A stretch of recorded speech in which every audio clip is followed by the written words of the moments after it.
Buddy, I have been looking at a lot of pitches from founders over the last week or two, and some of them truly are amazing. Some of them just leap off the page, and you just want to meet with that founder right then and there. But typically, you see a bell-shaped distribution. A handful of pitches really leap off the page. A bunch are terrible, are simply terrible, and most are in the middle. Most are have something interesting. There's some hint. There's something in the email, in the subject line, in the deck that's interesting, but it's not as interesting as it could be. And I want to talk about that because there's no reason, if you're pitching investors, that your pitch should be in the middle of the bell curve. It should be as good as it possibly can be.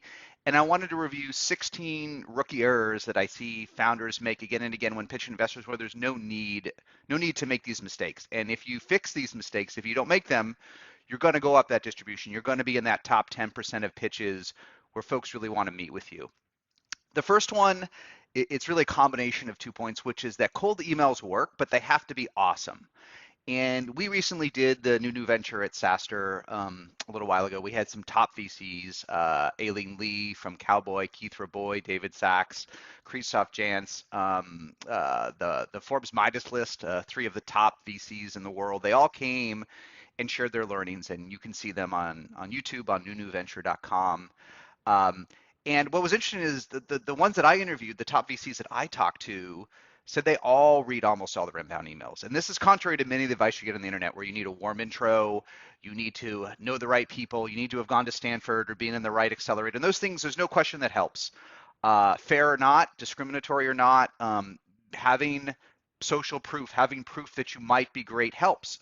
Going to Stanford and Harvard helps. Graduating from out of Y Combinator helps. But the best VCs read their cold emails. So you're armed with that. You know that actually you can inbound to a top VC, at least seed VCs, at least early stage VCs, and they will probably read it. So make it awesome, folks. It's a sales pitch. Folks don't want to hear a one-line email about how you're better than Zoom. No, explain it. Make that subject line pop. Make every part of your pitch amazing. Have the email subject line be so awesome folks would want to invest just off the subject line. Make the body of the email incredible. Share your best metrics, why you're going to win, why the team is great, why your vision is perfect. Distill it so that someone might invest just based on that email, and then attach a deck and make that deck as awesome as it can be. Don't have a teaser deck. Don't throw off some random statistics about the market. Explain why someone should buy stock from you. Fundraising is selling stock. It is a specialized version of sales, but it is sales, no doubt. So make the world's best email possible. And if you look below, I will share a link to 2 emails that I read, cold emails, and those companies are now worth literally billions of dollars. These were pure cold emails to me that I funded for millions for companies that are now worth billions. It does happen. Does it happen every day? No, but nothing happens every day. But every year, multiple unicorns in SaaS are founded, and every year there's at least one decacorn, and investors are looking for them. And seed stage investors can't meet everyone. They can't do everything from warm referrals, and they will read the best email possible. So make it awesome. Otherwise, you're doing yourself a disservice. Point number 2, be super straight with answers. Remember, especially early stage investors, especially seed stage investors and angels and the like, they know you don't know everything. They know you don't have 10 million in revenue and 10,000 customers. So just answer the question. How much money are you raising? How many customers do you have? What's your churn rate? What's your MPS? What's working well, what isn't? Why do you win deals? That's the most important thing. Founders just answer, why do you win deals? Why are you 10x better? That should also be in your pitch. Why are you 10x better? Don't be cagey. The best founders, I can tell you, are not cagey. And I know it's hard. I know many of us haven't done it before. I know it can be intimidating. You can be insecure, but this is your job. You're the CEO. Be honest. And if you don't know the answer, just say that. I don't know the answer. And if you should know the answer and don't know the answer, it's okay to say that too. Listen, you should say, I should know that answer. I've been in this space for a decade, but I don't. I'll get back to you on it, but it's a great question. I should know the answer. Look, if you say that to every single question, it's a fail. But you can say it once or twice. It's okay to know 8 out of 10 of the answers, even in your industry, 7 out of the 10. Be honest. But if you're cagey, no one will believe that you're going to build a unicorn.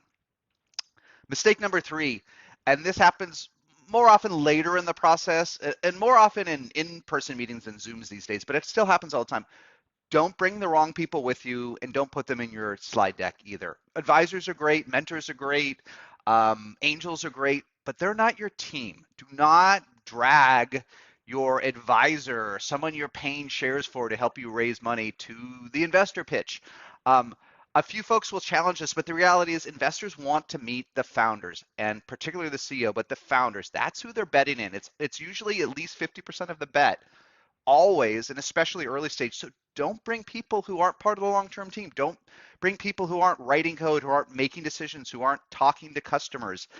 They're just a flag for someone that is insecure. And again, we're all insecure in this process, but you don't need flags that say you're not going the distance. So don't bring folks with you that aren't founders to meetings.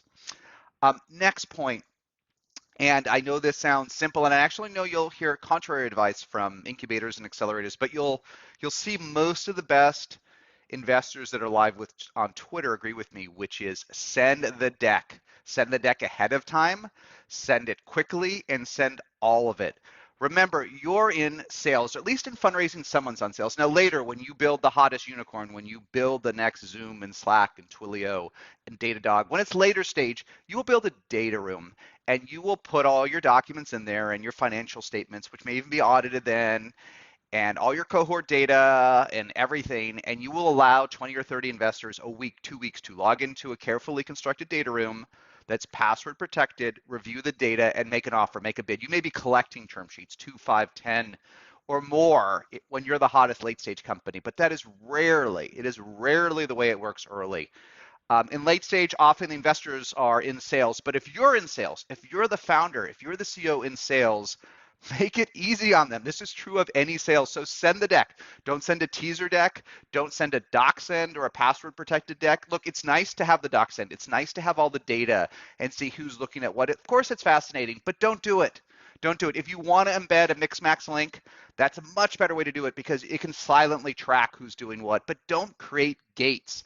Many investors will not read a doc send. And more importantly, if you don't send the deck, just send the deck. They may not follow up. They may not ask for it. They may move on. Many of the top investors have hundreds of pitches in their inbox, and they're looking for the ones that stand out. But if you don't send your best assets, you're just decreasing the odds you get funded. Next point, and this is a rookie error, and I see it all the time, and it shouldn't happen, but I see it all the time from super smart people. You have to diligence your investors. You have to research them. Yes, deep down, you can basically send the same email and the same deck to everybody, but think about reaching out to a top customer. Treat an investor like a 100K or $1 million deal. If you want $1 million from them, treat them like $1 million customer. They deserve APM. They deserve a handcrafted email, not a cadence, not an email that doesn't even recognize them. At least go on the website, spend 15 minutes, and look at the deals she or he did. Look at some of their other portfolio. See if there are some sort of ties to what you're doing. They don't need to be the same, but are they? Does this VC do SaaS? Do they do B2B? Do they do marketplaces? Do they do B2D? What type of deals do they do?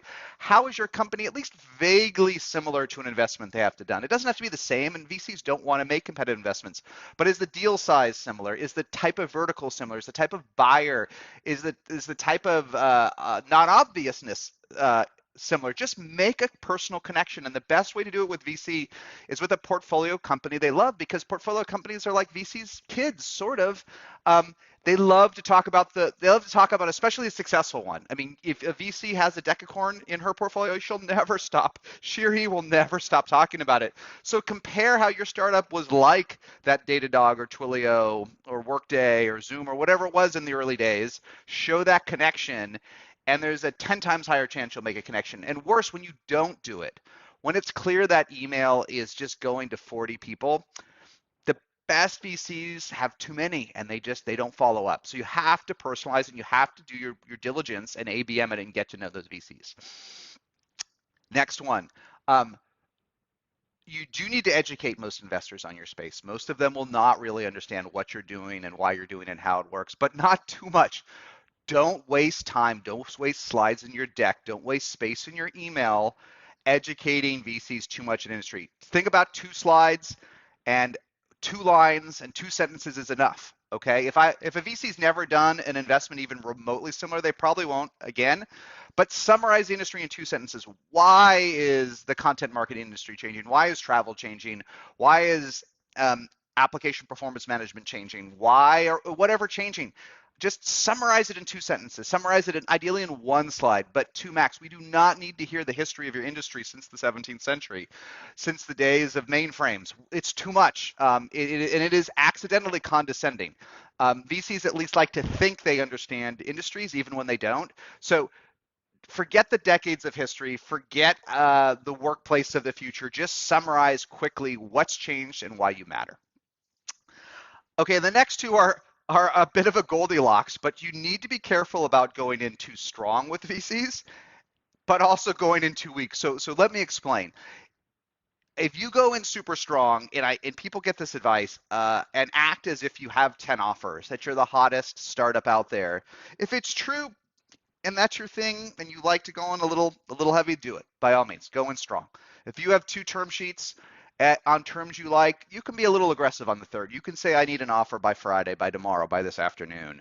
But I see too many founders sort of fake it, and maybe they're nervous, and maybe they haven't done it before. Maybe they got bad advice on YouTube or on the internet, but don't go in too strong. Be confident of what you have. Be confident about your future. Be confident about your financial model. Be confident about your pitch, but don't put investors under excessive pressure to write a check, or they may just walk for that reason. By the same token, this is tricky. This is tricky. Don't go in too weak. And what do I mean by too weak? Too weak doesn't mean that if I don't get money from you tomorrow, you're out. What too weak means is too weak about your startup. And I'll tell you the number one thing that I hear that to me is always a huge flag, which is I just need money to blank. I need money to hire a sales team. I need money to grow. Well, the worst one is to grow faster. Like I'm not growing so great today, but if I had money, I'd hire a magical salesperson off the internet and I would grow faster. No, that makes you sound too weak. Winners always find a way to win. And the truth is, investors really want to put money into startups that don't need it. Now, it rarely becomes true until the very late stage, but think about that idea. Think about presenting truthfully a message where you don't need this money, you just want it to win even bigger. That should be your mantra, not I can only win if I have your money. Even if it's true, it's too wishy-washy and too weak. Next point, and we alluded above, don't ask for coffee to share notes. There's some debate over on the internet, and it maybe it was even more valid debate before COVID-19. But should you ask for advice when you want money, or ask for money when you want advice? I sort of understand that. I don't know the exact answer, but I think the best thing is being direct. If you want money, tell an investor you want to raise money. You're raising money so they know. Folks, time is limited. Just let them know. Don't ask for coffee to share notes. Don't ask in a one-line email to catch up. Make that email amazing. Say I'm raising 100,000, 200,000, a million, 2 million, 10 million, 100 million, and here's exactly why. Here's exactly why you should fund me. Don't ask for coffee. People that have winners in their portfolio, folks that are already managing 10, 15, 20 investments, they do not have time for coffee. And the folks that have time for coffee probably don't have time to fund you. Not literally true. There are exceptions, and there may be folks that want to help you in particular, but generally no one has time for coffee that has a checkbook. Next one is like too much information about founder relationships. It is great to hear that founders have a history together. It is great to hear that you worked at Airbnb together or Salesforce together or wherever together. But hearing that you went to elementary school together, how does that tell me you're going to build a unicorn? It doesn't. My point is making sure when you describe the connections to the founders that you do it honestly, you're truthful about it, but you do it in such a way that is compelling, that adds value to the investment. The fact that you two were the best engineers that knew each other at your last startup, or even in grad school, or heck, even in high school, I guess, that's compelling, but don't go too far back in time. I don't really care that you guys played soccer together when you were kids, and it undermines some of the maturity in the investment. Next one, answer the questions. Answer the questions. I know a lot of folks like to say, I'll get there later in the presentation, or maybe even tell an investor they don't quite understand the industry. Don't do that. Don't do that. VCs, investors are thoughtful why they ask the questions. You may think the question is stupid. It may even be stupid, but there's a reason they ask it. Sometimes it is to hear themselves talk, but sometimes it's that they just met with a startup that was kind of different, maybe not competitive, not in the same space, but roughly different, and something stuck in their head from that meeting, and they want to hear what you think about it. Don't, in my advice, and some will disagree, don't say you'll get to that later. Don't say, answer the VC's question. Even if they want to jump around the deck, jump around the conversation, even if the conversation is not linear in the way you like, even if your pitch is interrupted, do it. If a VC wants to see a demo up front, do the demo up front. Don't make her or him wait. Let people learn different ways. I've learned this from SaaStr. I've learned it from investing. For SaaStr, some folks learn from podcasts. Some folks learn from events. Some folks learn from blog posts. Some folks learn from Quora answers or Twitter or tweets or LinkedIn posts. We have so many different types of media at SaaStr, and different people learn different ways. It's true of investors too. So when they interrupt, I know it can be annoying, but answer their questions because it's probably the way they learn. Related to this, speak with data if it's there. Know your data, know your metrics, know your churn rate, know your revenue growth rate, know the average of your growth rate the last few months. Know even if you're pre-revenue, know your plan.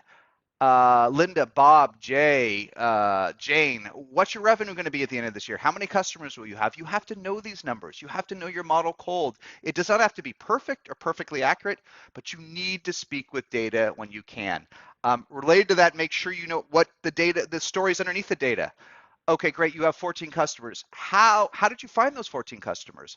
How did you close that big customer? I don't know. If you can't answer those questions, it's close to the kiss of death.